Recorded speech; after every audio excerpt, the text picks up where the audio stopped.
chains go free me. People like sheep.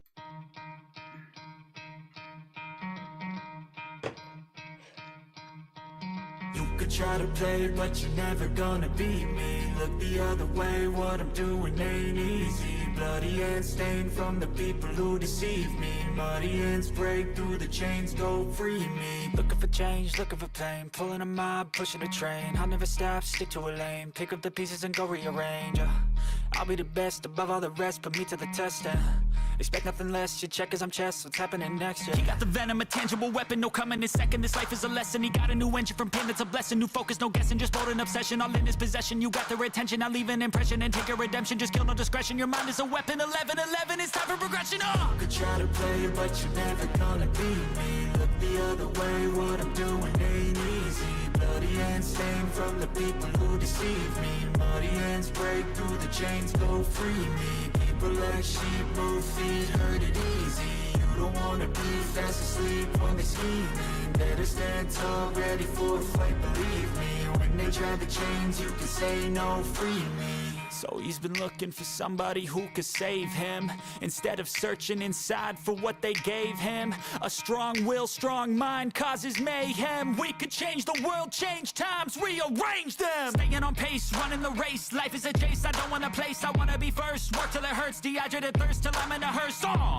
High ambitions in the right mind can take you so far. It's like you lived a few lifetimes. Take off from a break off from the weak minds. They can stay soft. You can change lives. You create thoughts. Never waste time. You got one shot. You got one life. Better pop off. What do you like? Make a dream job. No 9-5. No mean boss. Just my life and free thoughts. You could try to play, but you're never gonna beat me. Look the other way. What I'm doing ain't easy. Bloody hands stained from the people who deceive me. Muddy hands break through the chains, go free me. People like sheep move feet, hurt it easy. You don't wanna be fast asleep when they scheming. Better stand tall, ready for a fight, believe me. When they try the chains, you can say no, free me.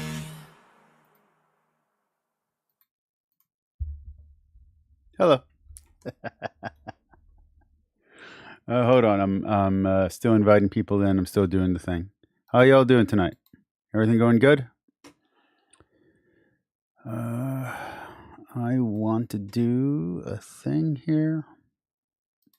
So we are doing Mormon week. I did take suggestions, and I do have some videos lined up. I am a little concerned because a YouTuber that I have reviewed on this show before also did her version of Mormon Week, let's say, and they just gave her a copyright strike. So I'm a little concerned. But we shall see. Might not be that bad. I don't know. But I want to be sure. So I'm checking something right now before we begin.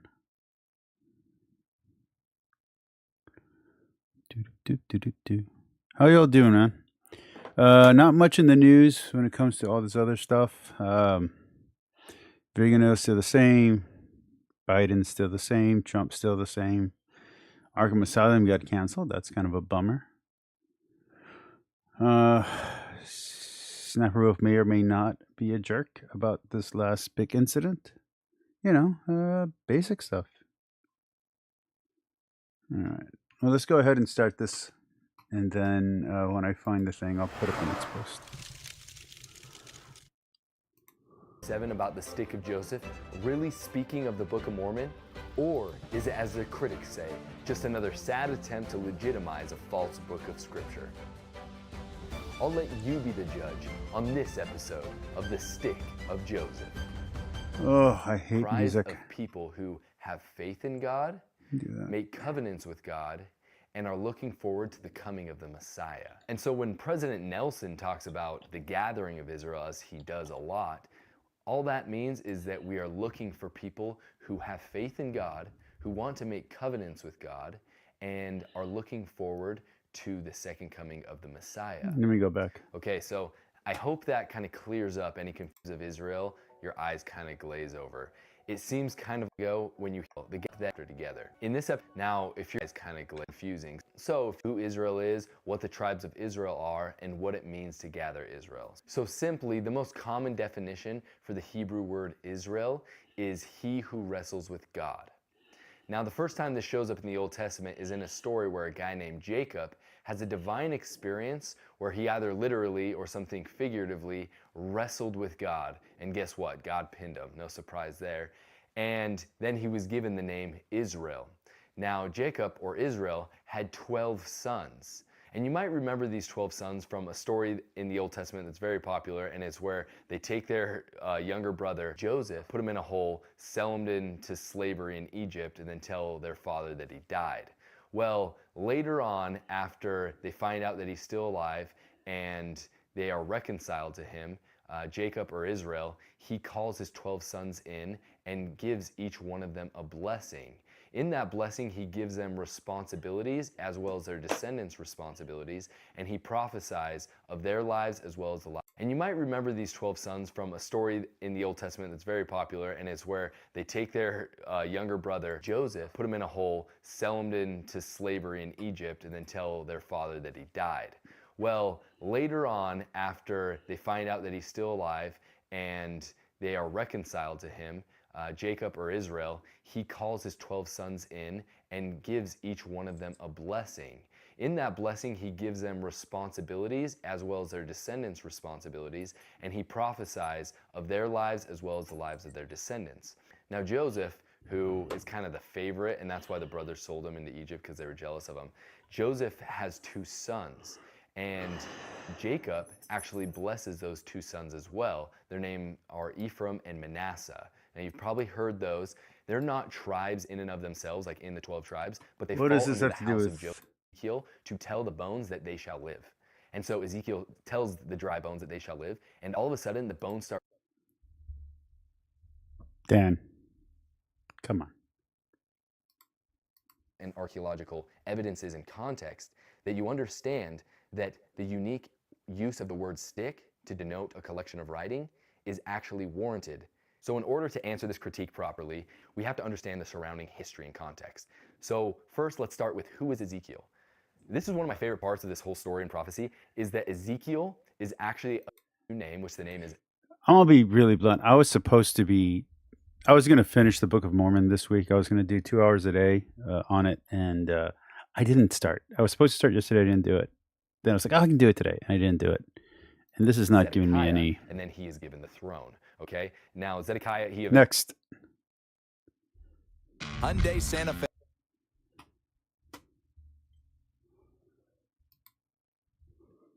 What is this? On the pictures, there was a lot of gold artifacts. Okay, dude. That sounds an awful lot like the description that Joseph and Oliver Cowdery gave. I did not have on my bingo card that the plain and precious things would be revealed on the brass plates, but here I'm right. And no music. At first, we were like, oh, yeah, there's a couple cool things. After recording and watching this again, it is much more insane than we even thought. Guys, the Book of Mormon is true, and all the naysayers are slowly losing their grasp on all of their arguments that make it sound like we're crazy to believe that the Book of Mormon could have happened. Dude, gold plates, priestly minority records, fleeing through Arabia, temple, the Tree of Life. The Tree of Life. Dude,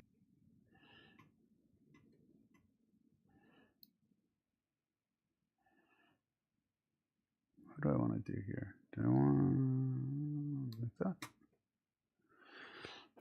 that? Bible to Jesus. Oh, yeah. Bible to Jesus Goes West. Yes. It is all here. And this is like a...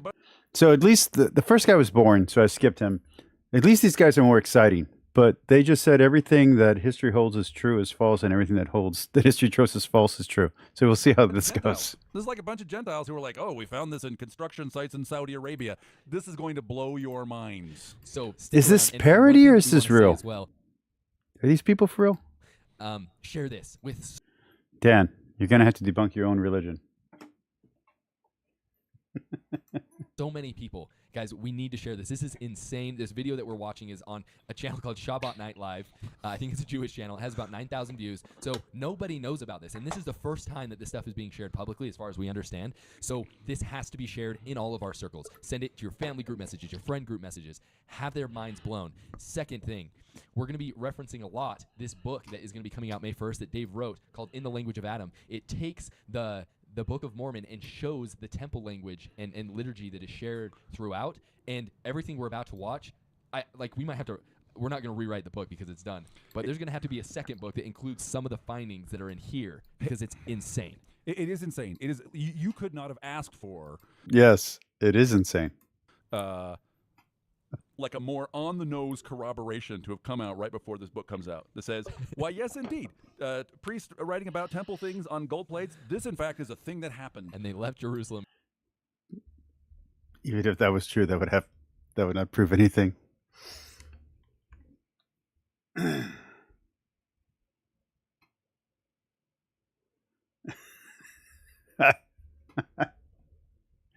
I know. Traveled through Arabia. Through Arabia. Yeah, so watch the video. It's going to blow your Link in the description for the book. As a Mexican, I can make this joke. Dan, you have some explaining to do. And enjoy. All right, so I just want to do one disclaimer before we dive in. Dave Butler. I want to do one disclaimer. This is all full of shit.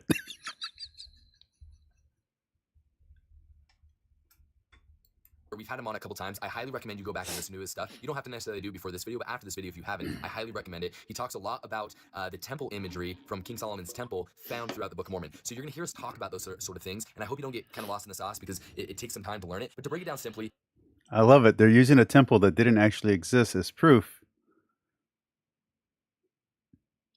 that documents that didn't exist existed. Great job. Solomon's temple was broken down into 3 parts. You had the porch that had 2 giant pillars. Then you had the Haykal, and that's where a lot of the ceremony took place. You had a feast with the Lord, and you stood before the veil. And then there is the Holy of Holies, the final room. Now, in that final room was a menorah, which represented The temple as it exists, the first temple as it exists in the Old Testament, does not reflect the archaeological findings of the actual temple. That doesn't mean there wasn't a temple there.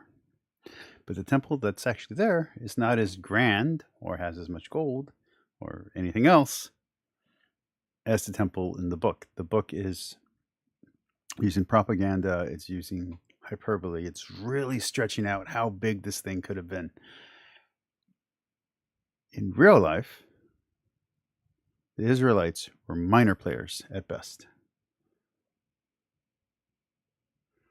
The menorah was not in the Holy of Holies. Thank you. the tree of life, the same tree of life that Lehi saw. So essentially, Dave's main theory that we talked about in the previous episodes is that Lehi's vision of the tree of life is actually a temple vision. And so that is kind of a little bit of back. I had 2 hours. I was on the treadmill. I could have been listening. I'm listening to two audiobooks right now. I'm listening to the Book of Mormon, and I'm listening to a book that actually Dan McCullen, believe it or not, recommended. Not to me, like he doesn't know who I am. But what is it? I'm listening to 2 audiobooks right now. The History of the Bible by John Barton, and the other one is the Book of Mormon. I could have gotten 2 hours out of this, and instead I was listening to, I don't know, positive hip-hop. Background as you get into it, like I said, I highly recommend Motivational hip-hop. you look at the previous videos, enjoy, because this is wild. So before we get into the actual video, so he's going on an expedition in Saudi Arabia. Yep. The person who's helping Sounds like What is his shirt? It doesn't say no fap, right? No, it doesn't say no fap. Okay. a Bible Lands tour kind of thing. Yeah, and so the person that's helping him organize it all is like, hey, I have this friend, this Arab friend. Right. He has something special he hasn't shared with anyone. He wants to share with you. He wants to share with you. And so then this is where he talks about what the guy shows. Actually sharing. And the first thing he pulled out was this book with pages of beaten gold. How big is it?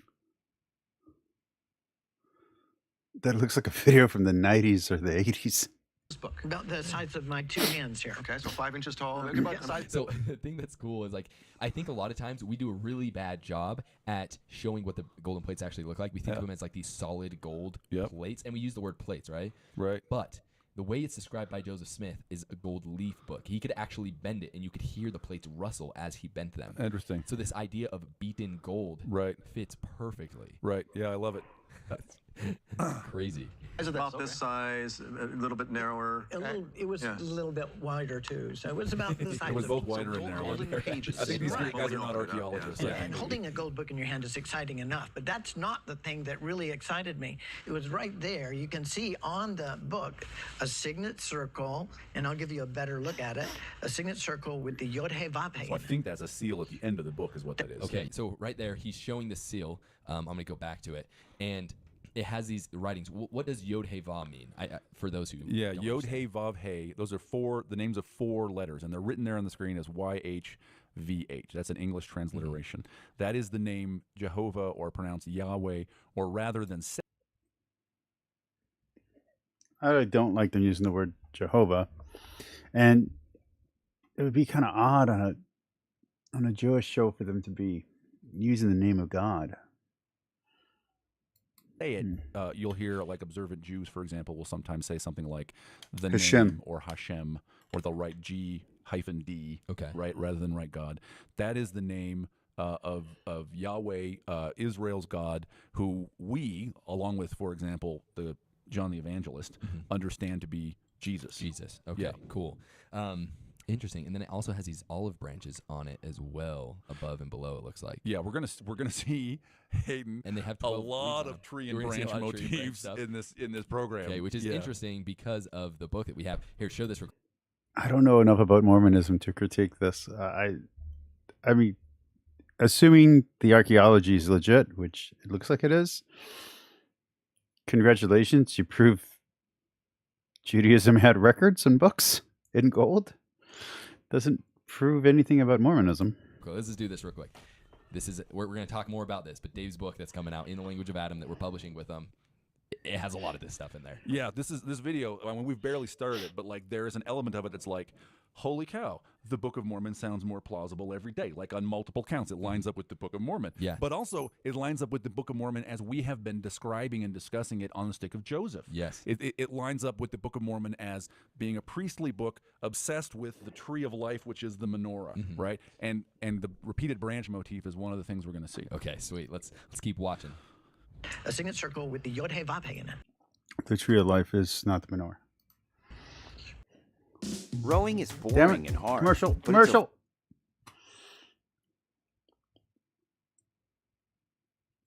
I've been wanting to buy a. I don't have the money anymore. I've been wanting to buy a rower from Inspire. A specific one, not their newer one. I got an older one that looked really awesome.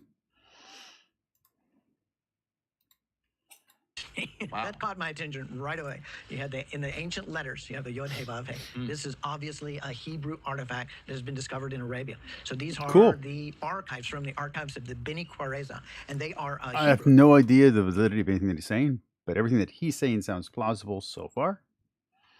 Again, I don't see any connection to Mormonism. A priestly tribe that was located in Arabia. There are other Hebrew tribes there too, and we have some fascinating evidence on them. So this was a Saudi Arabian guy who came to you. Did he know the language of what he had in this book? Did he recognize? Did he know what it was? I don't think so, because he seemed genuinely surprised when I told him it was the name of Yehovah on there. Wow. That's pretty cool right there. It's like, because Again, saying the name of God on the Jewish channel doesn't seem right. you have to remember, Saudi Arabia is a Muslim country. Right. The Muslims and the Jews aren't getting along super well right now. Right. Right. It's a little tricky times. It's tricky times. And so the fact that like you're not going to have Arab Muslims coming up with fake artifacts that are Hebrew that would lay any sort of claim to Hebrew presence in their country. That's not true. Affirming the Bible helps affirm the Quran. Yeah, so I wonder if this is partly why. Who knows what the story is, right? My sense is these two guys, maybe they're Jewish, but my sense is these two guys are maybe Christian and they're part of like a Bible tour. Yeah. And I wonder if whoever this group is that this Arab guy represents found this and they're like, well, hey, can't really go sell this to any Israelis right now. Yeah. But maybe these Bible tour Christians can hook me up with a potential buyer or someone who'd be interested. Yeah. Right? A lot of these artifacts we think of them maybe coming out of the ground and going right to a museum. They don't. They go through the hands of people who buy and sell them until some of them end up in museums, and of course some of them never do. Yeah, so I guess I think that is probably what happened. And the probability, though, that they're making this up, that they're... All I'm hearing is Indiana Jones, the good movies, the good Indiana Jones movies. It belongs in a museum. Just think in terms, because some people might be like, well, this is kind of sketchy. We don't know where these came from. This might be forgery. My thought is, first off, I think they would probably just melt down the gold and sell it. Right. No. And even if forgeries are worth a lot anyway, but even if it could be a later, like, it doesn't have to be forgery like a forgery. It could just be a later copy. It could not be authentic. It could be a later date thing. And by running high with a unverified, newly found archaeological discovery, apparently newly found, although the video looks from the 80s, if it's unverified and you don't have the way to verify it, you could be spreading misinformation. Things get debunked all the time. What you're saying might not have any grounds or any bearing to reality. It might be a cool find, but it could be a medieval forgery. It could be an early Christian forgery. It could be a late Jewish forgery. You don't know. It doesn't have to be a new forgery. It could be an ancient forgery. That happens too. It could be a heretical group. Like, there's so much. Right. First off, if like, why would they take the time? The guy doing the research could not be credible. I mean, there's a lot could be wrong here. To beat gold, learn an ancient Hebrew language, then carve it into this, especially when they're Muslims and they don't really care about Jews at all. Right. Now. Look, I was watching this morning the first time, and I just thought, okay, either this is like the most amazing thing, kill me now. I think I typed that to you guys like Yes, 3 you did. times, like, or it's like the most amazing prank ever, and it's like directed at Mormons, and it's like somebody who knows Someone an in awful Saudi lot. Arabia. Someone learns Paleo Hebrew. Someone goes and studies enough to go, you know what? We shouldn't put the Shield of David on there. We should put a whole bunch of Tree of Life. Like, someone knows the Book of Mormon well enough to do this most, like, impossibly good fake ever. Yeah. Or is real. If this was real, there'd be all over the news. And it wouldn't be hidden or on some random channel.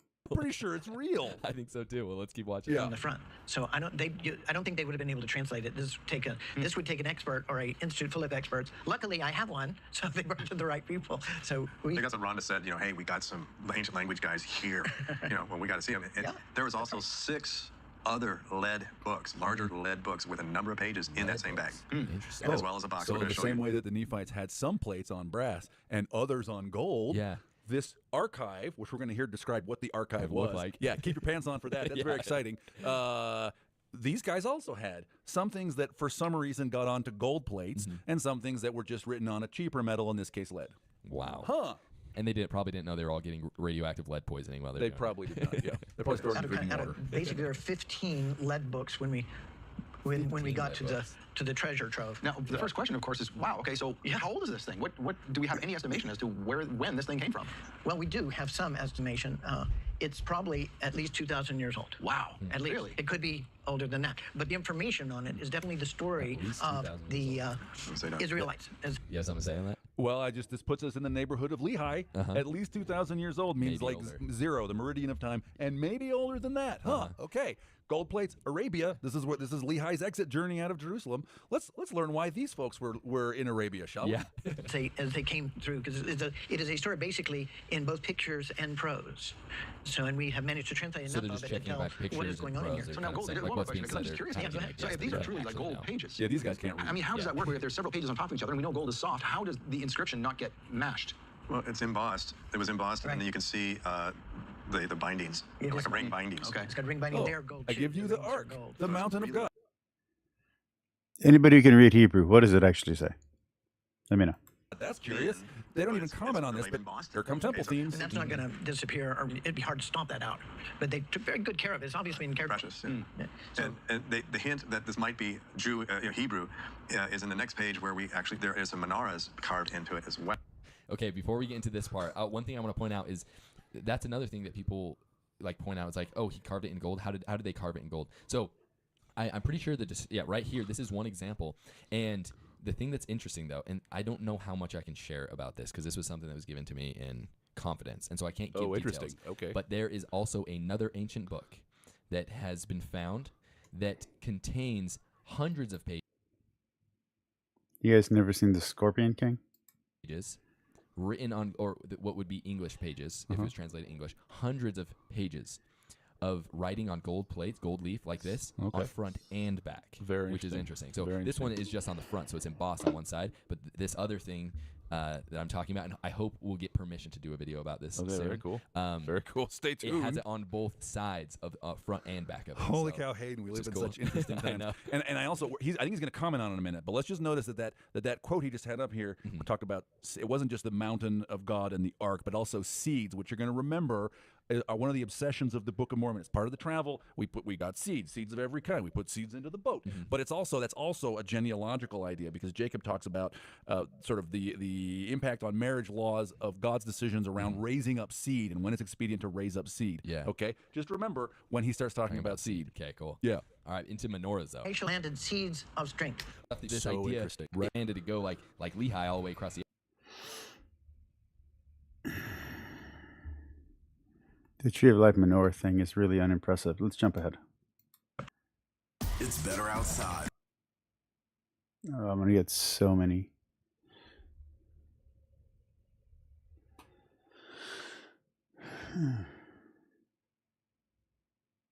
Come on. Pictures and prose, but yet not scripture. Like I was just saying, that writing there did not strike me as something I remember from the Bible. Per se. That's something else. Almost like Right. it could be It's different. definitely their own explanation of it, but there are things that are very much biblical. The name of God is biblical. So we'll look at it. You can see here you have a menorah right there. Oh, hello. And what's on the facing page there, Hayden? A giant tree. A giant tree with 3 branches on one side and 3 branches on the other. Just Boom. like the menorah. Just like this. Almost like showing that the menorah was a representation of the tree, and almost like the tree of life played a very central role.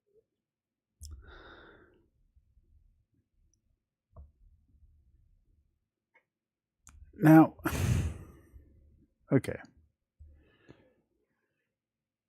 I'm someone who's a fan of the Tree of Life. I like the imagery. I use it for multiple things, including when I used to be a martial arts instructor.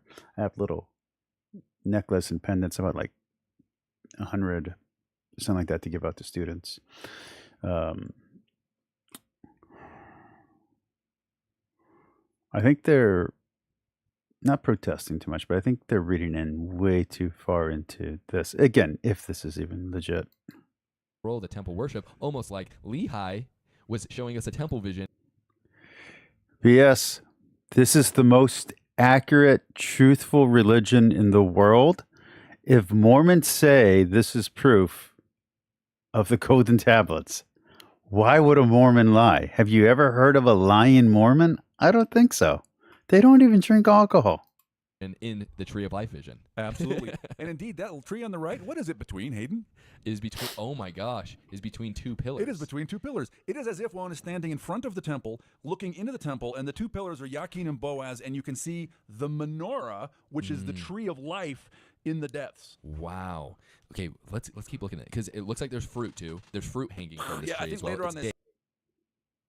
An ancient artist drew fruit on a tree, and their minds are blown.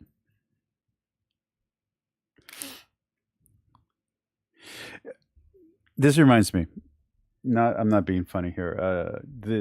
When I was in high school, no, junior high, I'm sorry, I used to doodle on all my papers, and I would doodle a symbol. And I'd never seen the symbol before, and I would doodle different versions of it. And the symbol would evolve as I got better at doodling it, but I'd put it on everything. And then about 4 years later, when I started getting into religion, I started looking at different symbols and different symbology. And the symbol that I was writing was the symbol for chaos. I'm not sure if it was the Grecian symbol of chaos or a different ancient culture symbol of chaos. And I'd never seen it before. It's just something that I like doodling, and they just happen to have the same doodle. It doesn't mean that I'm somehow spiritually what's the word? You know, like it just it doesn't make sense. It's not. Hey, legends, how you doing? They're Salt Lake of the Earth people. Say, I think it's a date, which According is to- fine. The tree of life has been described as But I'm not like psychically connected to ancient Greeks, and it's not like there's like a encoded in my gene somewhere as a symbol for chaos because I'm secretly an agent or descendant of the god of chaos. That's not what's happening. So like they're reading way too far into what may just be a coincidence, if not a forgery. many trees, but one of them is Or they just like false friends. It could be false images. They could be seeing something that's not actually there. Tamar's, a date palm. Yeah, which I mean just makes sense. Those were the trees there Sure. that actually provided fruit. There's not Sure. really any other trees that provide fruit in the Middle East. Yep. Okay, what is this symbol down here? There's I they do not need to just know. try. They need to, like Yeah, they need to get sketch some this guys out. in there reading it. because this is wild. They need to get Margaret Barker in there On this. reading this. We should forward this. The symbol that I used to draw was like this. So according to these guys, I was inspired because this symbol is the symbol that I used to draw. So I'm somehow connected to this. Also, I've drawn Fs before.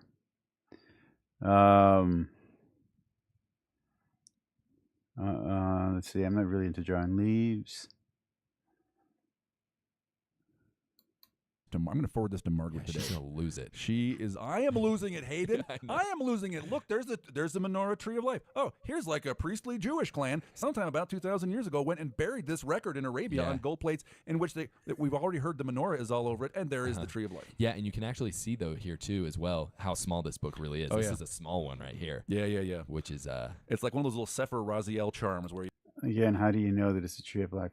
Also, this just kind of reminds me of like the little Jewish charms that people that some Jewish people would wear. They would like actually have folded paper in there and the Ten Commandments and different pieces of the Bible, Torah scrolls.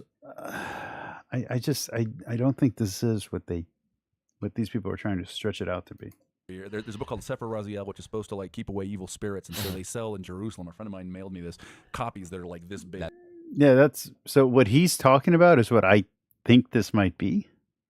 Again, I know nothing, but just on a purely rational scale, as someone who's interested in Judaism and has looked into like the trinkets and things, like it could just be a book of blessings. It doesn't look like a book of curses. So yeah. that big. Where it's the book but printed tiny, so you have the charm but don't have the book. You don't have to carry the book with you. Yeah. Right. You can stick it in your pocket or hide That's it behind wild. a book. This is probably like their pamphlet. This is like their pamphlets as they're going around being missionaries. Be like, guys, the temple's been corrupted. Here we go. You can read about it here. Well, so when there's very few words, right? There's a Yes, couple words right over there on the here. left and a couple words on the right. So this is a little tiny book with images. Do you know Paleo Hebrew at all? I could get out. I didn't bring my Jasenius. We could look, but I don't. It's like, what does this say? Right. That could say something very Book of Mormon-y. Well, or very temple-y. If you have an image that's Temple-y, like yeah. tree of life between two pillars, what's the one word you write there? I know. I don't know what it is, but it could be a key word you need to know to Yeah. access the tree of life between two Crazy. pillars, right? Who knows, man? Or it could be an acronym. It could be those letters there to remind you of 4 different words, Mm-hmm. right? I don't know. Holy cow. All right, well, let's keep watching. Okay. Oh, by the way, around the left, that looks to me like a vine with grapes, doesn't it? Yeah, no, yeah, this right here, these are leaves, boom. Yeah, leaves, so leaves, according leaves, and then to grapes. the Mishnah and according to Josephus, Herod's temple, we don't know about the first temple, but Herod's temple, the 2 pillars had a vine across the top. People would come and they made offerings of grapes. They would hang. I don't have anything to say because amazed is the wrong word. Gobstapped? I don't know. It's like the amount of stretching that's going on here. No, I listen to a lot of apologetics. A lot. There's a lot of assumptions and a lot of stretching without any evidence, without any proof, without any knowledge of what it says. It's a lot.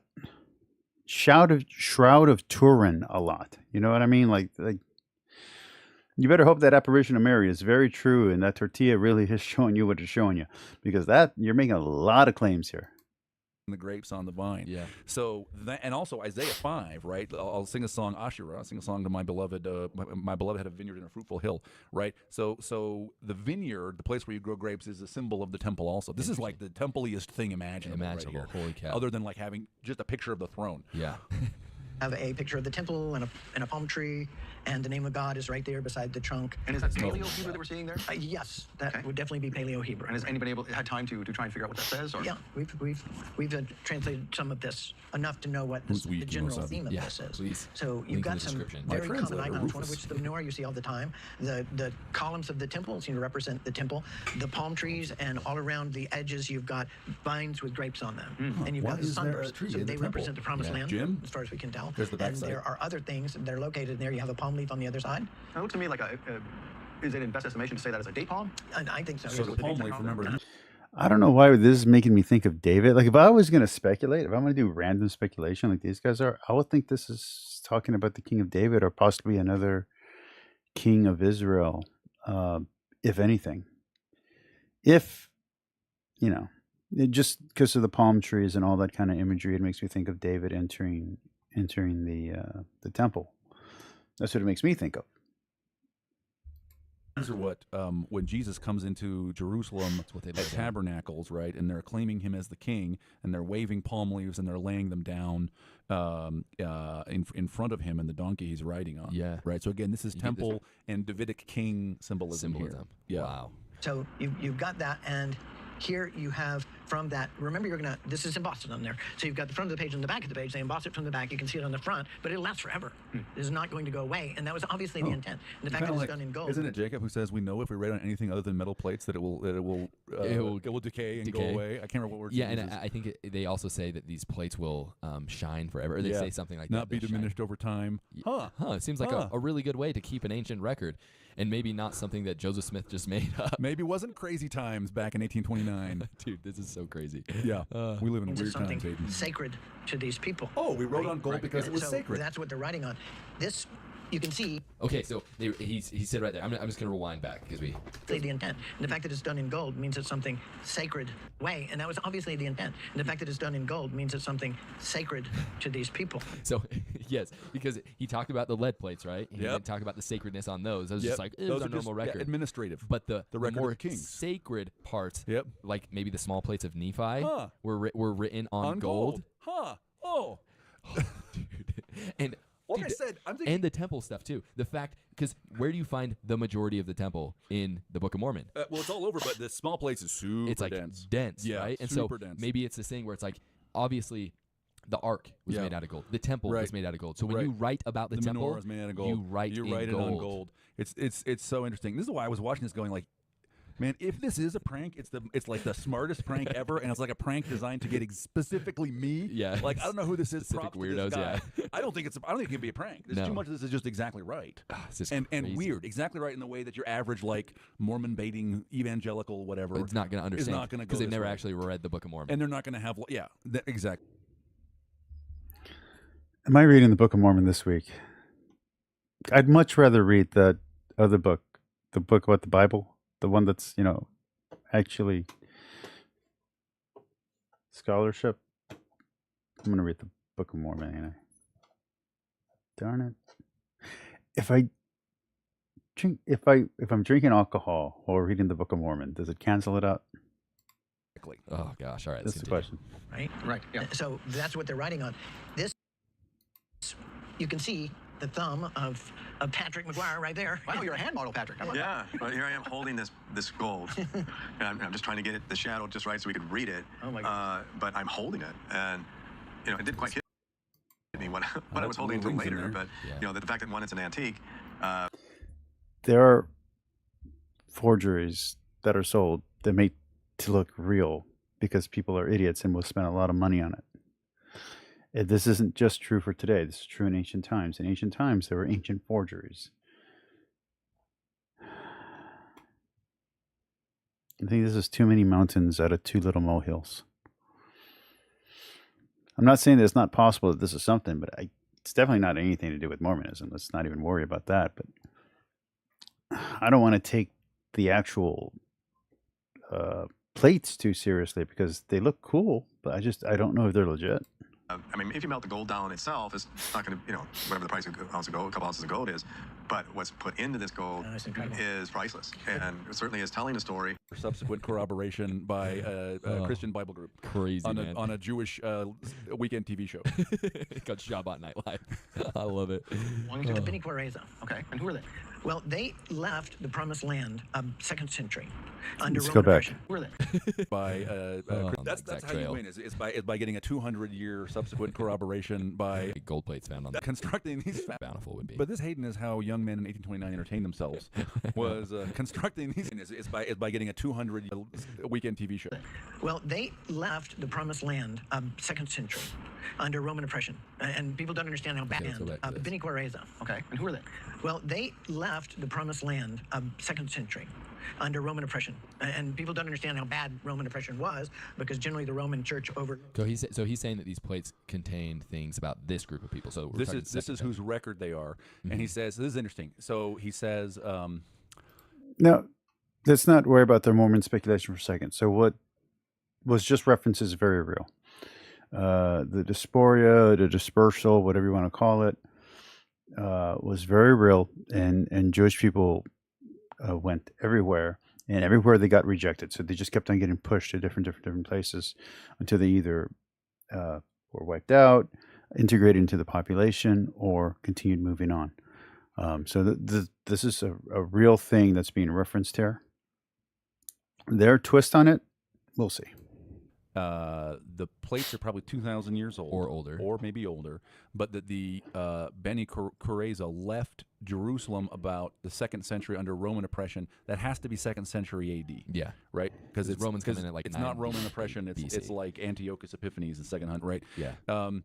But that suggests that they think maybe the plates weren't made on the journey, that they pre-existed, right? Okay. So Does that suggest that? I don't think that suggests that. I don't think that's the implication. tribe had these plates and took them with them. Took their sacred records from Jerusalem. Crazy talk, though that may sound. Interesting. That doesn't sound crazy at all. That makes perfect sense. Okay. Wild. Gives a pass to the Roman military and the Roman church married, and since then they've been giving the Romans a pass on everything they did, like crucifying Yeshua. You know, so it wasn't the Romans' fault; it was the Jews' fault, right? Right. So you've got all of this happening here. This particular page reads, "Mitzrayim, Egypt has been spoiled." That sounds like a part of the journey. So one would assume that. This might be some of that very gold that had been spoiled from the Egyptians, perhaps. Makes sense. I don't know. That gold is a big trading item in the Mideast. Well, and I think people fail to really stop and think about how much gold was given to the Israelites. I mean, this sustained them forever in the desert, suggests- and they were able to trade and buy. That they think potentially, I think what I just heard this guy say, and I think this has got to be a total guess, right, is that gold taken out of Egypt at the time of the Exodus was used to make these plates. Oh, yeah. I don't even know how the people of the Bene That would be cool, but again, that sounds like a stretch. But it would be cool. Quareza would know if that's right. Maybe it could just be it could just be tradition, like they say that about themselves, or it's like an icon. It's a way to, like, we have this gold, and it's a way to remember why do we have this gold? Because God brought us out of Egypt and let us bring gold on the way. Yes. Whether that's exactly the same gold is not Doesn't so really important matter. as the symbol. Anyway, Also, wouldn't that gold have been looted by the Babylonians when they sacked Israel? I don't know. This is not exactly lining up. That's kind of interesting. Yeah. Yep. things with it, and who knows what else. Never mind, make all of the. Not the plates. The plates can still be legit. I'm saying everyone's interpretation here, both the people on the show, Metal Watching, and the people watching the show. Accoutrements for the tabernacle. Yes. I mean, where else would they have gotten gold? Imagine. The Ark of the Covenant. The Ark of the Covenant? The golden calf? No, Yeah. Yeah, I like that. Golden calf is from their slave earrings. Slave rings, true enough. Which was kind of a mess there. But I had an artist say, the world-renowned artist in my Bible sphere. It sounds like this could be Messianic Jews, if anything. It doesn't sound like there's. before My the war. nose is They were all twitching. very ingrained in the Egyptian culture and way of life. So that's why the Egyptian influences. Oh, that's interesting. Wait, so you mean that Joseph is not crazy to like give indications that for example, some of the literary inheritance through Joseph? God writes the Ten Commandments on rock, but saves the code for the Mormon plates. Sounds right. Yes, it does. Yes, it does. Let's move on ahead because I'm getting lost in their titillation. Or brass artifact. Annihilation. All right, fine, whatever. Where's it go? I can't remember. All these other plates, plus a sword of Laban and other. I can't remember if it names any other artifacts, but there's other artifacts in there as well. Plates. So this chamber underground. Right. And that's where they found all this. This construction company, right? Oh, dude. Which, by the way, I don't know, might be the Bin Laden family. It probably Fun is, fact. honestly. So, yeah, and so, by the way, another reason they might have grabbed these guys is they might not have wanted to notify government authorities in Saudi Arabia because they might not have wanted to. This is the classic reason why people today they'll like find. On their ranch land out in southern Utah, they'll find petroglyphs, and they won't notify the state because this Often put it like take artifact been found in the Americas that have just been that we just don't, how many amazing artifacts that would corroborate the Book of Mormon have been found in the Americas that have just been that we just don't have just put away. Someone put them in their back room. The Smithsonian. Yeah, so these Give it guys back. find a room full of they say gold, but Wow, they're going super conspiracy. All of archaeology and I guess I don't know what to call museum people are hiding evidence that Mormonism is true because I don't know. Atheists hate Mormons, I guess. maybe it was brass. The least These guys didn't the least offensive group of all time.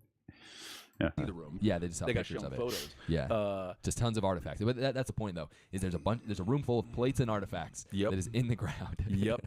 And in a few minutes, he's going to talk about it is multiple gold books because they handled at least 2 of the gold books. Yeah. And again, so what? I could find ancient scrolls. That doesn't mean that it proves the Bible because there's an ancient scroll.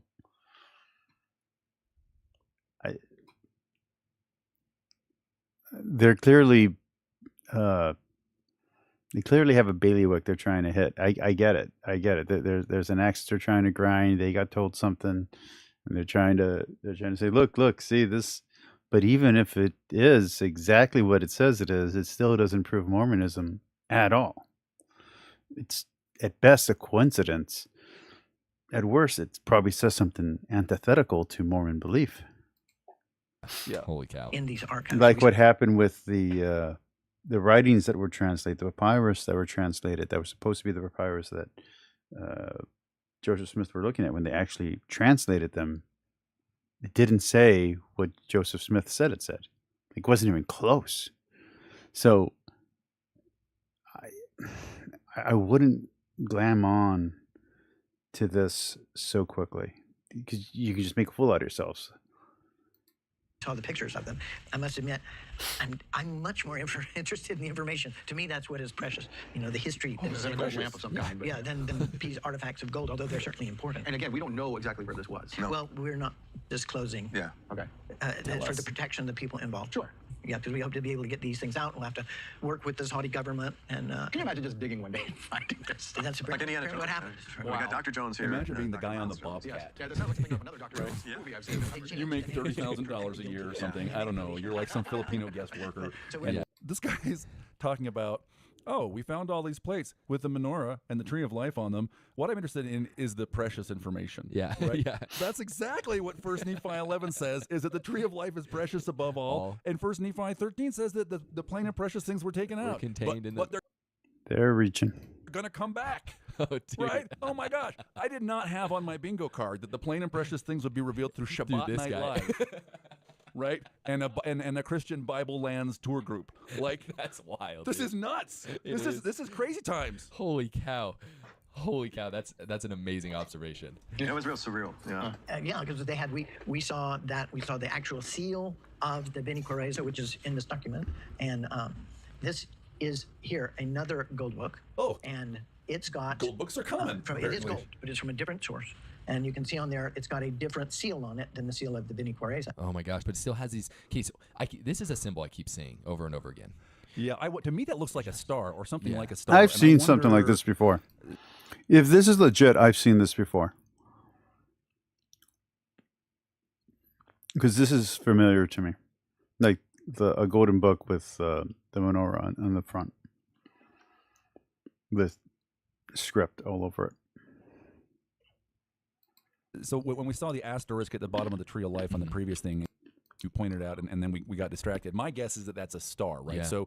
So some sacred names maybe that refer to the king or the Melchizedek priest are Shahar and Shalem, which are the morning and the evening star. And so that's just that, man. That's a gut guess, Yeah. right? I don't know. Some Oath Markeel type expert in It could be more of iconography like an probably Egypt have thing. a, It could be part of. I somehow doubt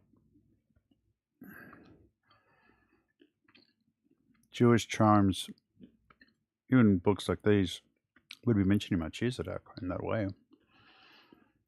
I don't know. And anyone in my audience who's Jewish, is Melchizedek important in that way, the way that he's important in Christianity, is being either a typological precursor to Jesus, or to some Christians, actually a pre-incarnate vision of Jesus? Does Melchizedek have that kind of hold, that kind of sway? Is he supposed to be like an angel of the Lord, or the Lord incarnate, or is there something else metaphysical or supernatural about him? Let me know. That Egypt, symbology thing. You know what I mean? I know. It could be. Both of them have 8 rays coming out, right? The seal of Melchizedek is an 8-pointed star. I'm not saying that. Oh, really? I'm just saying that. Yeah, it's 2 squares in the same way that the shield of David is 2 triangles. Yeah. Okay. So I don't know that that's what that is, but what I do know, that's a menorah. So we're seeing the menorah, the tree of life again. Do you want to see something wild that I just barely noticed? Tell me. I don't think you see. How many levels does the stand have? 1, Oh, it's 2, got 3. And at the top level is the menorah. What? You was set. The reason why I'm asking is because they would know what their beliefs are. Not to mention the fact. Yeah, he does look like Mormon Justin Timberlake. And you're correct on the other one, too.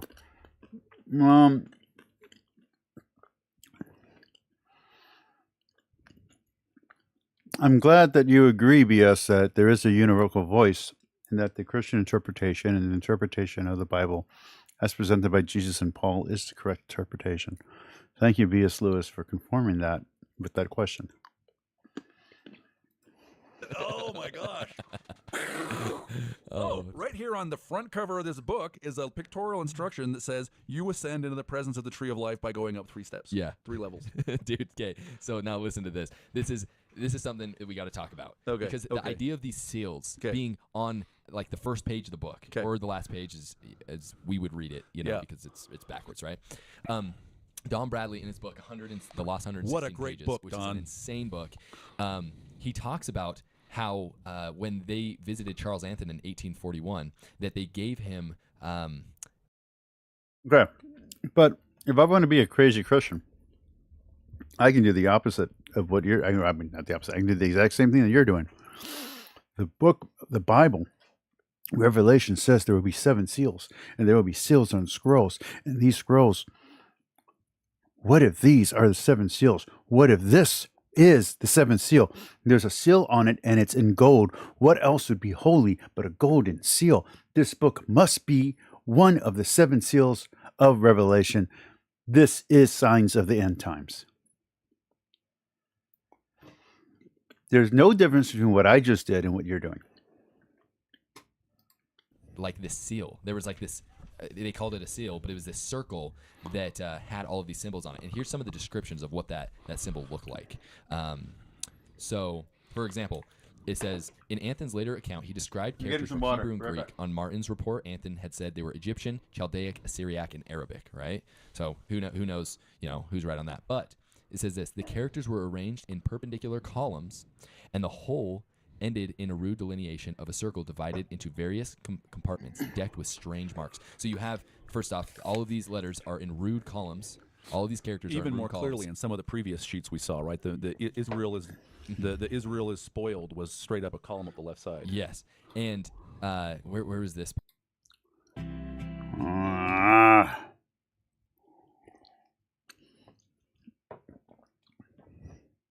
This is fun. These guys are fun. I like it.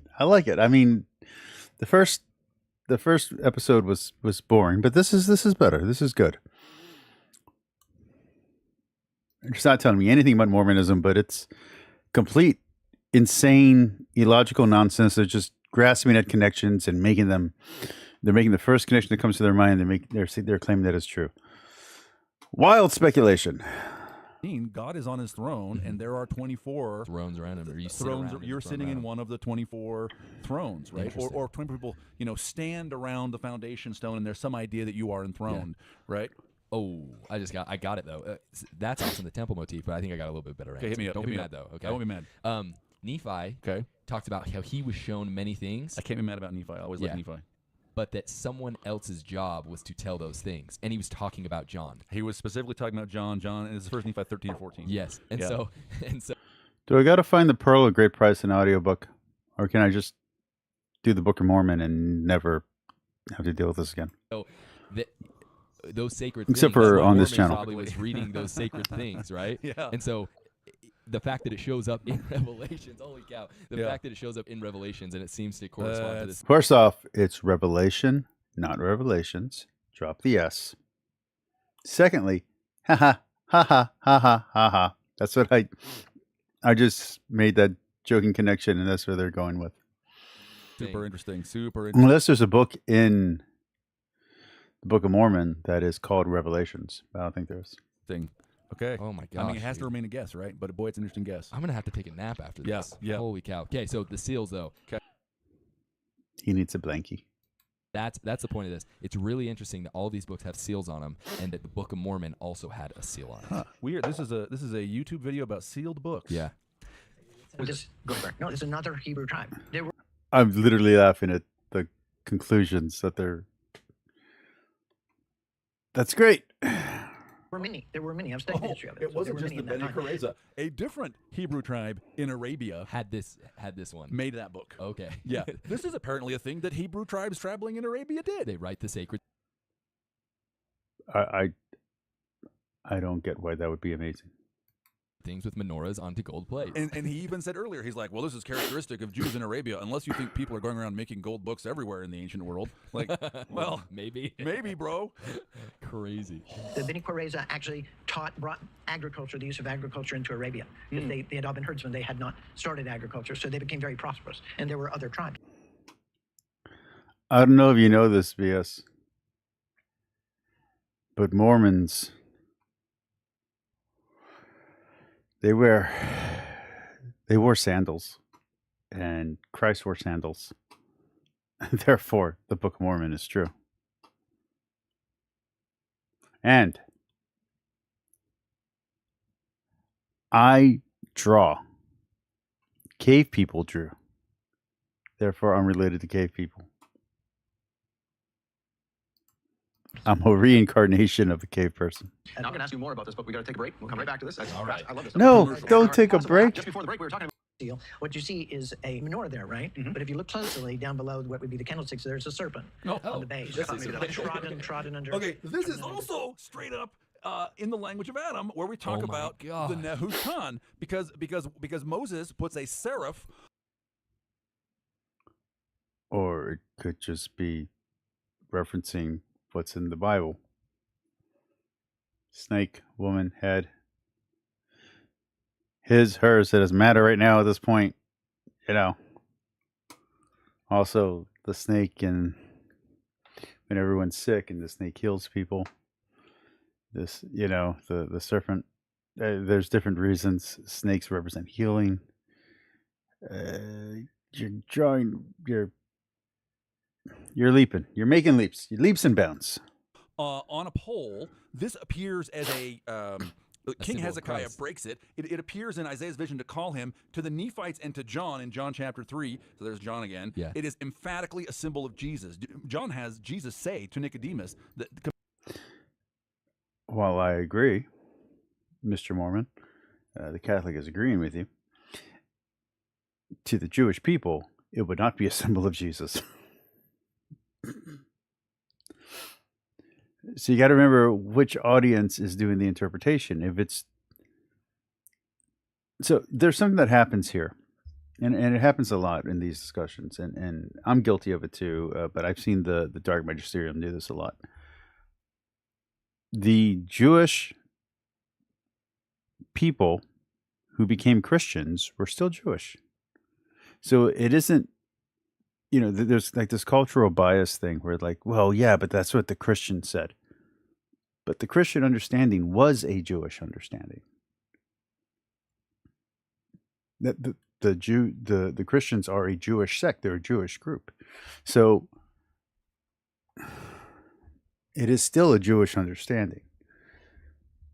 First off, but if you go back to the audience that it was written for, they would not be understanding this as a reference to Christ, because that's 1,000 years later, or 500 years later, wherever you want to date this actual writing. So, while this is interesting connections, and if you're looking at the Bible as literature and you're going to work it that way, that's fine. But if you're trying to look at it as history, this doesn't work. This is not who they would be referencing with that story. Compare himself to the Nehushtan. Not to their understanding. Yeah, right. So does. there is the tree of life, which again, this is in the language of Adam. That's the mother, and that's the son. The son, right? The there. mother and the son. Because again, come read in the language of Adam. Link or something is below. Yeah, link below. Yeah. There are two. Isaiah 6 suggests that there are two Nehushtans, and the Nephites know that Jesus is a serpent. They say this 4 times in 1 Nephi 17, 2 Nephi 25, Alma 33, Helaman 8. But they also know that Satan is a serpent. Lehi in 2 Nephi 2 says this. So that the menorah with the serpent, that's the tree of life, that's the mother, and that's the son that is the serpent that heals you when you look at it. And Isaiah's experience is it. I can write historical religious fiction too. Doesn't make it true. It burns away cleanses his sin from his mouth. Yeah. Holy cow. So right there, 2 other Book of Mormon motifs. Once again, the tree of life that is described as Mary, essentially, in there, and then the Son of God as a serpent. Give me the translations yesterday. Seriously. It's going to take him 40 What years. is written on here? Or they'll never appear because someone will buy it for his private collection. I want to read this stuff now. And if they're watching this, they probably just think we're crazy. Guys, take this seriously. Right. I promise you will find amazing This stuff. is a Mormon homeless guy. Feet of Yahweh, or his menorah, his icon, is the serpent. So that's very interesting. So this is made of lead, and so are the loops made of lead. So it's designed to last forever. This is for family collectibles, like a jewelry box. I would think so. Yeah, and the seal which they had, and we saw it, of the Bene Korah, so they're stamped. They're stamped, right? So that's probably their seal right there. But on the same box there, you have a menorah. Right? Oh, there's a menorah again. What else did you find on there? Anything besides that menorah? Was there anything else you picked up on? Well, there's plenty of writing, and we have not. And there's these kind of star things again. Right? Which let's see if we can count. They got more than 8. They got quite a few. Is it 12? Yeah, I don't know. I wonder what those stars are. Those are really interesting. I mean, if there are 2 of them, I wonder. And I want to be very clear. I'm not being funny when I say this. I used to draw this symbol. Hold on. I used to draw this symbol all the time on everything. Draw it empty, draw it with this little circle in here, draw it with a specific number of things, draw it in between. Later on, when I found out that it was a symbol of chaos, I thought that was kind of cool. This one's more of a star, but I've drawn it this way before. It doesn't mean that I'm a prophet, and it doesn't mean that this is connected to Catholicism, let alone Catholicism in Texas. When was I drawing this? In 1995. Or when I was in college in 2002. This doesn't make. Oh, there. All right. Let's continue. It's not a movie. It's not Chekhov's gun. If it is the morning and the evening star, I wonder. Which is an Egyptian thing as well, like that Egyptian influence. That's what the pharaoh was. Neptawi, the king of 2 lands. That is very Egyptian. Although in Hebrew, the word Shemaim, heaven, is a dual. There are apparently 2 heavens. I don't know. Interesting. I'd say to all of the writing at this point, it's very challenging. Okay, let's watch one more portion and we'll skip to the next There's video. a vending machine. Okay, there we go. I can skip it. Okay, this will be the last section we'll check out right now, and then we'll go on to the next video. You see that's very common in this. And they use these icons over and over again. Jacob's so ladder is one they're of the important. icons. And Jacob, they let's all recall, relate to the Jacob Israelites sees as angels going up and down the ladder and wrestles with one of them. This is a temple motif. That is, and what does he do? He names the place where he was at, and he has the vision Bethel, which is house of God, right? So Jacob's ladder is the temple ascent. So we've been seeing the menorah, tree of life, temple columns. Now he says, and we haven't seen this really, but he says Jacob's ladder is very common in this. Look, these people, whoever they were living outside of Jerusalem, obsessed with temple stuff, including the temple ascent. I mean, it's not. He hasn't yet said, "Here's a picture of an altar for." I mean, it could also be a forgery that these people bought into. Like they could have thought it was real, but it was a forgery that they believed in. There's just too many unknowns. There's too many variables, man. Sacrifice. No. Right? It's the temple as the place where the tree of life is and where one ascends to meet God. That's the temple that they're seeing on this place. And I'm just having this thought right now, and maybe you just maybe you're saying it just in cloaked language to me, but Jacob wrestling with God and receiving a new name. Oh, yes. Hello. Yeah, yes. why have I never thought of this? Oh, yes. At a place where he sees angels going up and down into the heavens, and he grips God, is given a new name, and he calls it the house of God, Bethel. Why did I not see this before? And that's the Jacob's ladder that he says is all over this stuff. Holy cow. Yep. I mean, okay. Let's go to the next one. Hold on. Let me mute that just in case.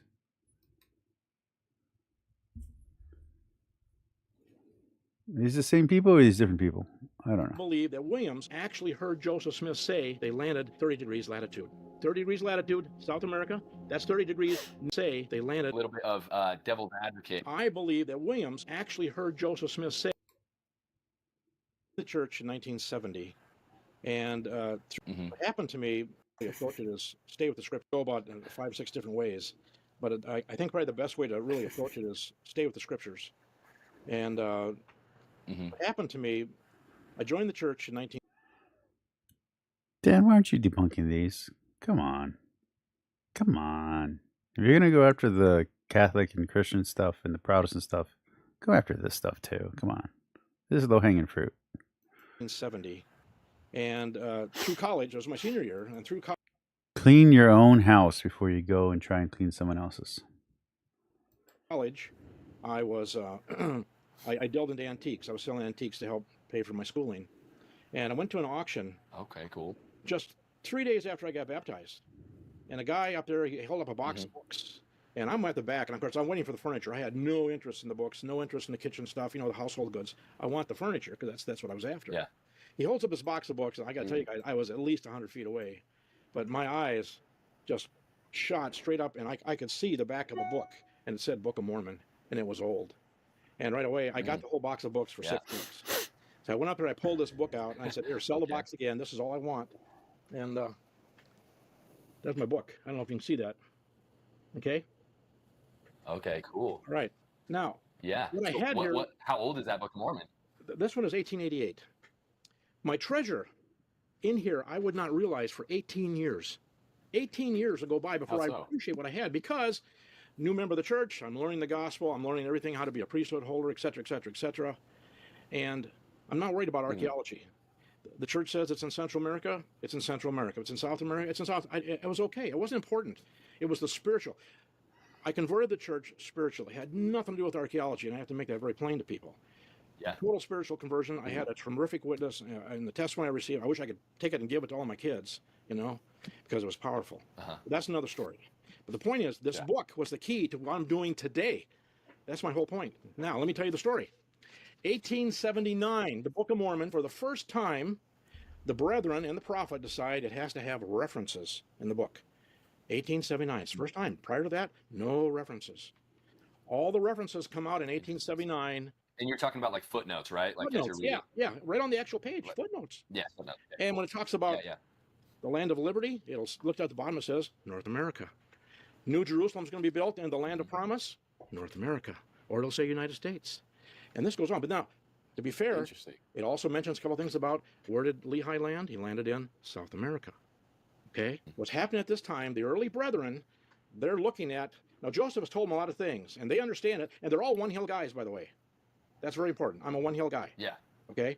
And they're all one hill guys, but they're looking at the entire Western Hemisphere thinking, okay, land south is here, next Panama, North America, et cetera, et cetera. So they're hemispheric guys, but yet they're putting the majority of all the stuff from the Book of Mormon into North America, United States.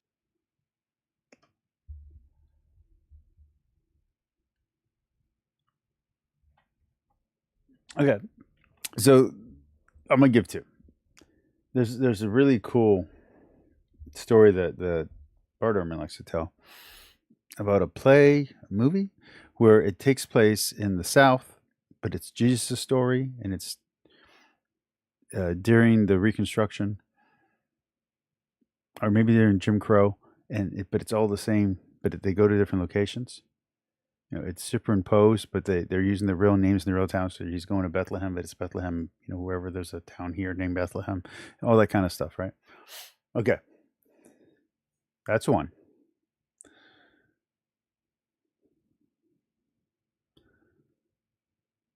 But there are plenty of retellings, including the story of David and Goliath, where it takes place in modern times and in America. Romeo and Juliet has taken place in America.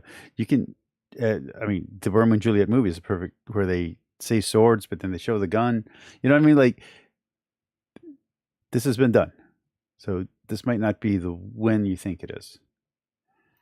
It's very few for South America, but it's there. Now, here's what happened. Bear with me on this, okay? We have this guy, Frederick G. Williams, scribe to Joseph, okay? He writes on a piece of paper that Joseph wrote down. I'm trying to remember. I think it was in the Doctrine and Covenants. It was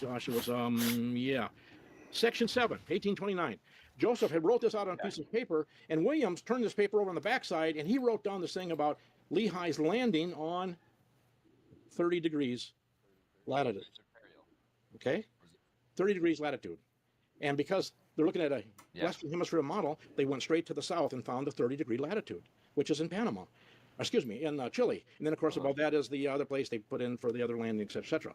But the point is, that's how that started. So then the whole thing kind of starts growing on the history and the archaeology of where is the Book of Mormon.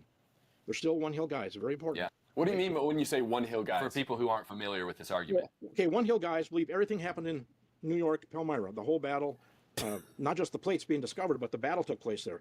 If you support Central South America, they have created another Cumorah in Central and South America, okay? Because they say everything. So you're saying that there's that one hill, the hill you're talking about is the hill Cumorah, the same hill that Joseph got the plates from. That is correct. Okay. The battle took place there. It all ended there for the Jaredites and for the Nephites. But for the two hill people, it ends in somewhere in Central America. And they've got 4 hills selected, by the way. They don't know which one. They can't figure it out. But they got 4 picked up, right? Honest truth, this sounds like people arguing over Lord of the Rings. I'm not even being funny. I'm not being sarcastic. I was being sarcastic earlier. There's no sarcasm here. It just sounds like someone talking about the Lord of the Rings, or I don't know, Age of Apocalypse, Marvel Comics. So that's what's going on. So that's the big argument. The hills. So then Moroni would have had to carry those plates, approximately a 60-pound weight, 3,800 miles to get up to the state of New York and to bury them for Joseph to find 1,500 years later. Okay, so going back to that parallel, moving in the 70s, the boys at BYU Anthropology Department, they figured it out, they laid it out.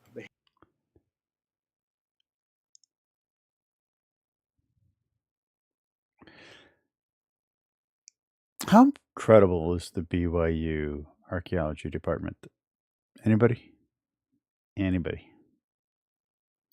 Handwriting on the piece of paper was not the same as what Joseph's. So they knew that Frederick Williams had written this on his own. So the whole thing has been blown out. So they removed all that, say, well, he had to come in somewhere in Central America. Now that's gospel. That's been changed by the Anthropology Department, okay? The paper, it's not correct. Williams wrote it on his own. However, now here's the kick. I believe that Williams actually heard Joseph Smith say. They said that it's not correct, right? That it's a fraud, but it's still belief. Okay. They landed 30 degrees latitude. And why is that? Because when you look at, you can see this. 30 degrees latitude, South America.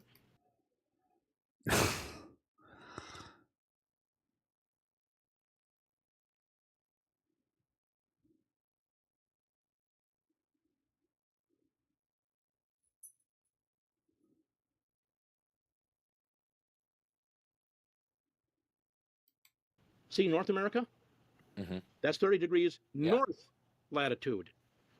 In Florida is the oldest Hopewell in all of North America. And the Hopewell are the only ones that match the Book of Mormon timeline for a North America setting. I think Frederick G. Williams was telling let me just go ahead. Okay, so let me just understand this correctly. In his journal, he writes down that Joseph Smith said that We're gonna go 15 more minutes because I'm not speaking enough. I'm just flabbergasted. That this is nonsensical, fun, nonsensical. Yeah. that Lehi landed at 30 degrees south parallel, right? What you're saying is that he misheard the south part, and it was actually 30 degrees north parallel. That's partially correct. I think Joseph just said 30 degrees latitude. Okay. And because he has been with brethren talking about a Western Hemisphere, he went straight south to South America. Where's that 30-degree line? Because Joseph just said 30 degrees. He didn't say south. He didn't say north. 30 degrees. He said 30 degrees. Interesting. So it could have been either. That's exactly right. The Hopewell begin in Florida. That's my point. And the Hopewell are dated by non-LDS archaeologists 550 BC to 400 AD. I like how he's like, and we gotta use non-LDS archaeologists because our credibility's shot. Okay. AD. I mean, guys, the time fit here is, it's tight. So the Hopewell, for me, there is nobody else. It's Hopewell all the way. With this Hopewell civilization, what do you believe is the most compelling archaeological evidence? A certain German group thought a certain, let's call them Indian group, were related to them. I'm just saying. Mistakes have been made before. Evidence that the Book of Mormon happened in North America. Well, if you read starting in Alma, about 43 to 45, talking about the wars, usually the place everybody skips all that. It's boring. But in that, what everybody skips, they talk about how they dig ditches, they throw up banks of earth, they put a wooden palisade on the top of those banks of earth, and then they put towers. And then they have a thing called the place of entrance. Even they, who are like totally bought in, don't completely buy into this. This is the look of like, entrance. One way in, one way out. And it's built like a maze. There is nowhere on God's green earth you'll find that kind of stuff, except in the heartland of North America. Ohio, Indiana, Illinois, southern Wisconsin, southern Michigan, western New York. Joseph Smith getting things about America right to me is not impressive. Even if it's about native tribes that he didn't know anything about. That's not impressive. The golden plate thing in the previous one was more fun. I don't know if impressive is the right word, but there's more a tinge of credibility there. Here, there's what's more wild than wild speculation? That's where you find it. You can go there and you can, I tell people, so what you're saying, you can walk where the Nephites walked. You just got to go into Hopewell country and do it. You're not going to get psychological depth anywhere. So, for those who don't understand, if you go in the heartland of America, you'll find these weird little mounds. And there was kind of like an archaeological gold rush early in America's history where people were excavating these mounds. And we're going to get more into this, hopefully, and I'm sure we will. Yeah. But that is what you're talking about right now, is those embankments, which, Alma 43, chapter 43, how early on, like, where is that in the time about that they start building those mounds? Captain Moroni, it says, he begins to fortify about 71, 72 BC. He fortifies all the cities throughout all of England. Now, here's another interesting point that I show in my lectures. Non-LDS, and I have to stress this, non-LDS guys are doing work for us. So they can't point to us and say that we're... This guy does lectures. Planning to deceive, right? Because these guys have no skin in the game. Okay? All up. The data... No one has to think you're trying to deceive anyone. They could just think you're deluded. Or that you're making the wrong conclusions. Or that you're biased to the conclusions that you're finding. I mean, it doesn't have to be deception. It could just be mistake. Out there, in Ohio and West Virginia, they have examined caves throughout the whole area. And reason for that, because as the water drips down through the cave, it collects the rainwater for centuries. Just like you go into Antarctic or North Pole and you dig a core of ice, you can tell what the snowfall each year is by what's carbons in the air. They can tell that around 100 BC, the Hopewell people had polluted the whole heartland area. And why is that? Because they fortified all their cities with wood palisades, because the forests were there. And what do you do with the junk leftover bush and the treetops? You burn it. They burn it. It was smoke. They're telling us the whole area was polluted with smoke right when Moroni says they went and started to build and fortify every city throughout all the land.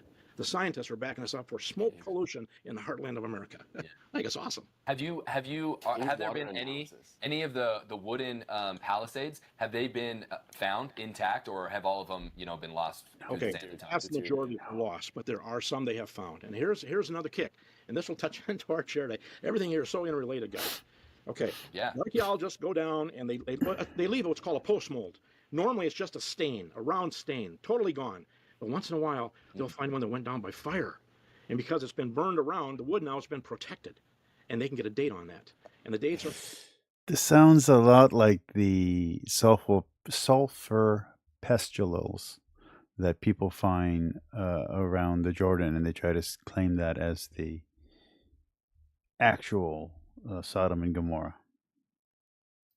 Falling 100 BC, 300 AD. All across the board. Book of Mormon timeline. Wonderful. But here's the real surprise. On the big geometric earthworks, they've done the work, and they're looking at them and say, well, this has to all be Hopewell. And so they've gone down and they found enough wood. They're starting now to date the big geometrics. And the geometrics, they claim, matches Book of Mormon timeline, about 100 BC, the Hopewell began building all this massive earthwork stuff, which again, that's one of our dates. It's perfect. But what's so interesting, as they do the dating, they're finding dates of 200 BC, 275 BC, 375 BC. Wait a minute. That's not Hopewell anymore, guys. That's not Hopewell. Who built the geometrics in 375 BC, or even earlier than that? Jaredites. The culture in front of Hopewell is called Adena. They're finding now that these huge earthworks called the geometrics were not built by the Hopewell, built by the Adena, built by the Jaredites, remodeled and used by the Hopewell because they had the same calendar layout for solstice and equinox, and it was set up on a moon cycle of 13 months. What do we have out of Israel for a calendar? 13-month moon cycle.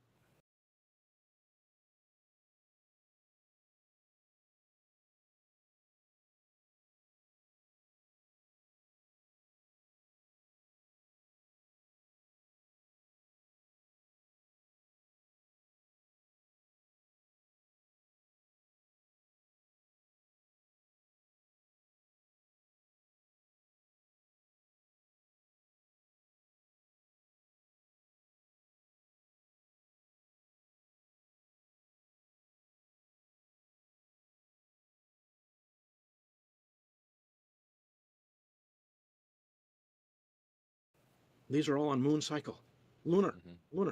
Both the Adena and the Hopewell, both the Jaredite and the Nephite. And this is all new within just the last couple of years. And the archaeologists are just going, oh man, this is crazy. Now, one group of archaeologists I want to give credit to in the state of Indiana,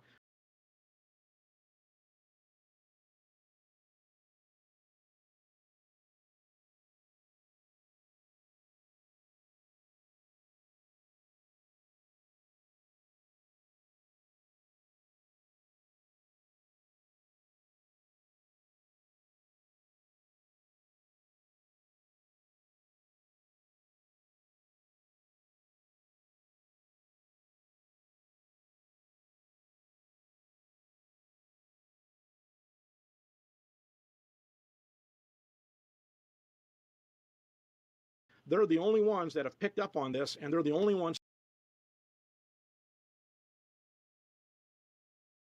telling the American public these massive geometric earthworks that have been credited to the Hopewell are not Hopewell. Adena built, Hopewell remodeled.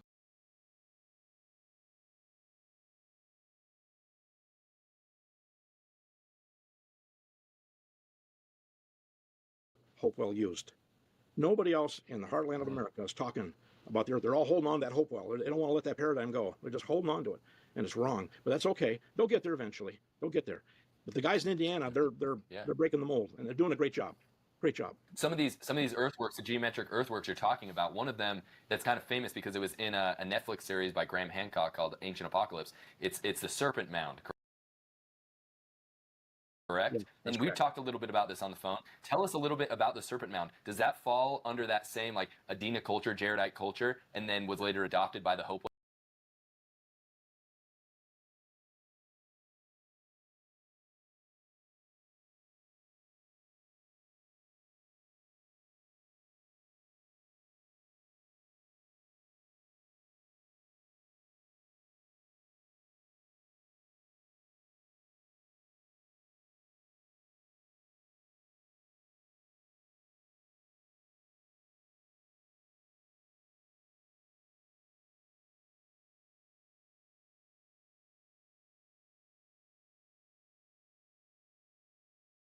Wells, is that what you're talking about? Well, it's even worse. It brings in a third culture.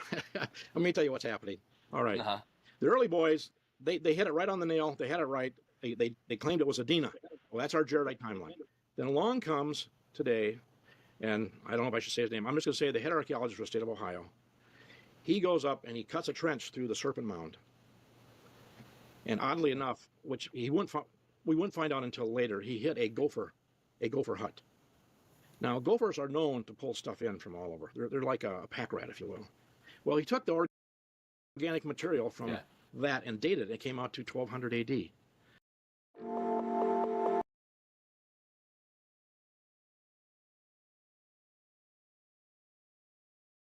To change the date now on the Adena Serpent Mound to what's called the Fort Ancient Culture people, who were here 1300 and 1100 AD. They're a real group of people, post-Book of Mormon.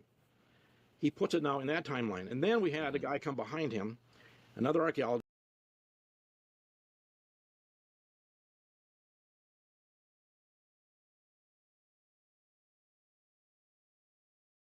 and redid the dig, and he put the date back to 800 BC, heading back toward the 1200 one they got on the first dig. So the Serpent Mound right now is really in a big turmoil. And everybody's arguing, and that's where it's at. That's what goes on here. And the younger guys like to change stuff from the older guys, and it's really unfortunate. By the way, did you make it up to the Indian Point when you called me about Kirtland? Did you make it up there? Unfortunately, we couldn't that day. No, we wanted to, but had you done so, you would have seen just what I was talking about. Because when it's called Indian Point State Park, it was not called that when it was first discovered. And that's what I mean. They're changing names. So when you read the old books, you say, well, where is this? And it tells you how to get there. But then when you get there, all these names are changed, the dates are changed, and it's a mess. It's just a mess. And they need to leave things alone. The old boys were right. It's so interesting because, I mean, everyone just wants to be that guy that discovers the new thing and then stamps their name on it, right? That's right. That's right. But my curiosity is how easy is it, and, you know, how much bureaucracy do you have to go through to actually do the excavations of these mounds? How many of these mounds have actually been excavated archaeologically? About 5%. 5%. That's it. Everybody went after the burial mounds. People did not touch the earthworks, because they figured if you're going to find treasure, you got to go into the burial mound and find the treasure. And so the earthworks really just started about, I'm going to say, 89 to 91 by the group out of the Cincinnati, the archaeology team. And they were the first ones that came forward and say, hey, look, we found post molds in the Pollock earthworks. These post molds were sturdy logs encircling the fort, and it went down by fire. The first time we now are looking at these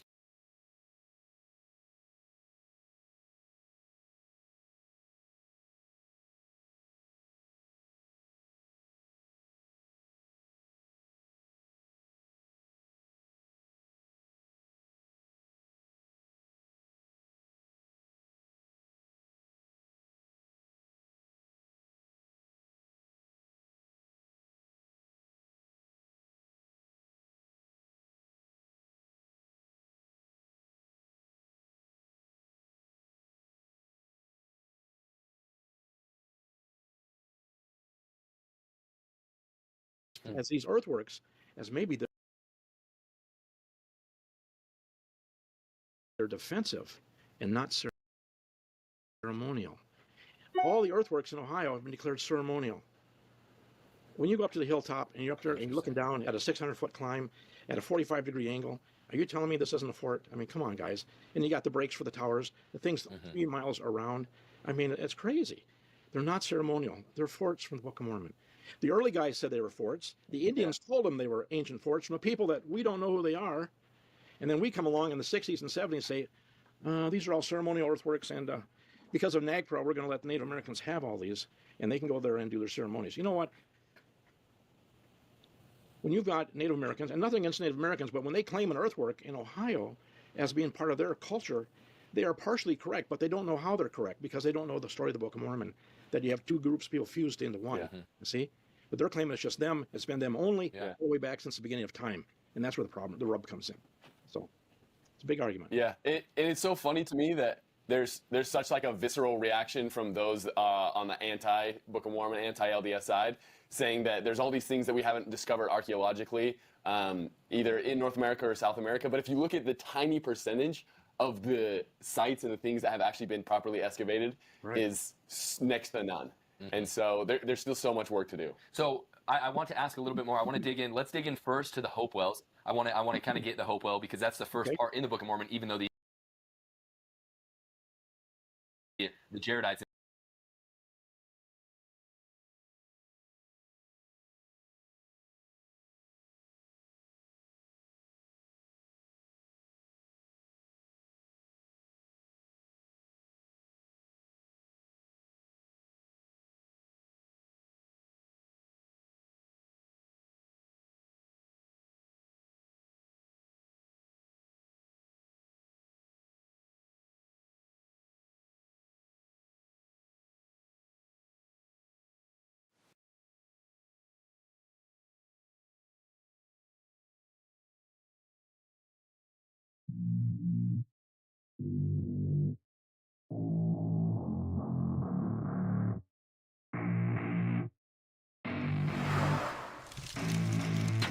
I don't get what I want, I get what I need. Every single day I'm heading off to my dream, and I get everything that I damn well please. I don't give a damn if you all listening to me, cause I run it. I'm the only one that really want it, I'm the only one that's really on it. I'm just being honest, I'm just doing everything I promise, cause I want it bad enough that I'ma make it as an artist. And I know I'm not the smartest, and I know I'm not the largest, but I promise you that I'ma be the one that worked the hardest, cause I promise you that I'm just getting started. And I promise you that my skills are getting sharper, so I'ma get charted, can't be guarded. Nah, I'm the one to get retarded, get the party started. Yeah, get the party started, yeah, so let me get up on it. Yeah, bitch, you got me fucked up, I don't know what's up. Pour that shit in my cup, we bout to turn up. Crank this shit up so loud, sounds like we're sold out in front of a whole crowd.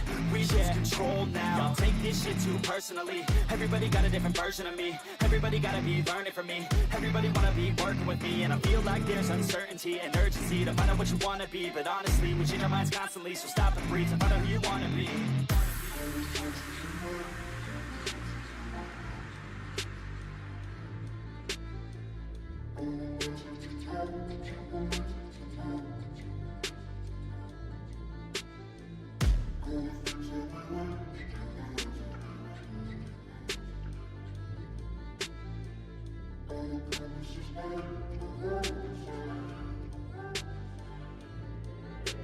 Failure ain't an option, so I'd be cautious. I hope that you're watching, don't try to stop this. Work until I'm nauseous, cause I will not quit. No, because I want this, don't try to stop me. Failure ain't an option, so I'd be cautious. I hope that you're watching, don't try to stop this. Work until I'm nauseous, cause I will not